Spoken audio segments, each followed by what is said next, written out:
Next, I'll turn to myself for 5 minutes of questioning and would actually like to continue with Mr. Land. So you have talked about how including sensors and AI-powered video analysis in your written testimony can turn real-time data into practical actions to improve safety.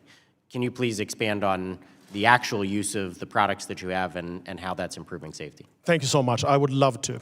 This is something that is absolutely transformative, as said. So the way it works is that we install cameras in the vehicles. These vehicles record what is happening and locally on the vehicle run models to identify unsafe situations to help the driver.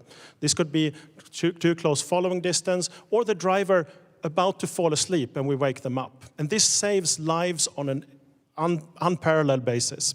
Now then we analyze this data also with larger models in the cloud to spot patterns. Example of that would be spotting continuously drowsiness, and we can actually detect sleep apnea from this.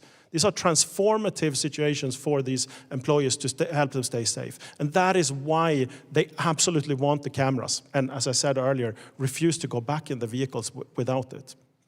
Thank you. Next, I'm going to go to Mr. Buckowitz. During our series of AI hearings, we have heard about the potential for AI to reduce costs and make products and services more affordable. How can AI, when applied to improving workplace safety efforts, actually help reduce the costs in that space? Sure. No, I thank you for the question. Yes, it can do it in a variety of different ways. Our wall bracing program itself has two different components to it. One is an internal bracing monitor that actually will look at some criteria that you enter into the program, and it will tell you if your wall can be internally braced versus externally braced. A lot of walls do have the steel and grout in them now, which makes them not need external bracing. So if you don't need that external bracing, you're going to save a lot of time and a lot of cost by only using the internal bracing. And conversely, if you do need the external bracing, it'll let you know quickly that you need the external bracing and move to the external bracing, and you'll enter the same criteria and a few more details, and it will tell you exactly where you brace it. So instead of having the field guys have to go through our book on wall bracing standards that has a lot of engineering formulas in it that are not the easiest to understand, and try to calculate that formula and find out where the best place to brace their wall is, the program will tell them where to brace the wall. They can go out and brace that wall. They can take a picture of it as soon as they're done with their phone and upload it right away, and the program will verify that wall was braced properly. If that wall happens to fall during a windstorm, when nobody's on the property, hopefully, that wall falling over will be very costly. It'll be hundreds of thousands of dollars to replace it.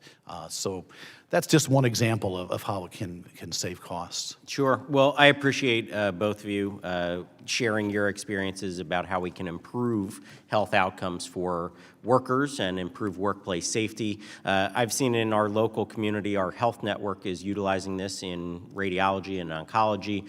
When they were doing cancer screenings, they were having AI run applications in the background. About 10 to 11 different AI programs were running, and while I was sitting there, they actually detected that somebody had come through for a screening on a kidney or liver issue, actually had a blocked artery in their heart, and they said, we need to call this person back immediately. The doctor didn't even actually do that screening himself, but it was picked up by AI in a bigger screening application.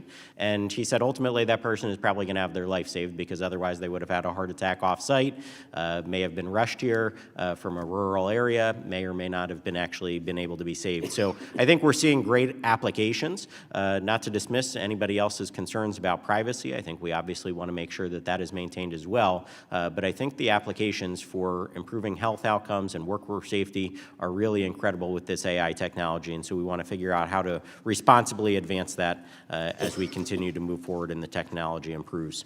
Next, I'm going to turn